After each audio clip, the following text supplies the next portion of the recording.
Mumbai police असलेल्या मावस काकानेच अल्पवयीन पुतणीवर बलात्कार केला, यातून ती गर्भवती राहिली। हा प्रकार उघडकीस आल्यानंतर कुटुंबातील नातेवाईक व डॉक्टरच्या मदतीने तिचा गर्भपातही करण्यात आला। पाचोरा तालुक्यातील एका गावात ही धक्कादायक व संतापजनक घटना उघडकीस आली। संशयित काका प्रवीण राहणार ठाणे जिल्हा याच्या विरुद्ध व घरातील कुटुंबातील नातेवाईकांविरुद्ध पाचोरा पोलीस ठाण्यात दिनांक 8 डिसेंबर रोजी गुन्हा दाखल करण्यात आला।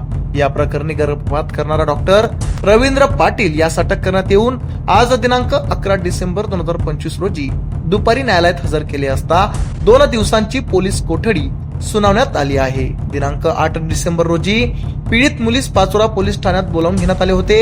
तिच्याकडून फिर्याद नोंदवून घेण्यात आली होती। यानंतर गर्भपात करणाऱ्या डॉक्टरला अटक करण्यात येऊन अधिकचा तपास पाचोरा पोलीस स्टेशनचे पोलीस निरीक्षक राहुल कुमार पवार यांकडून सुरू आहे।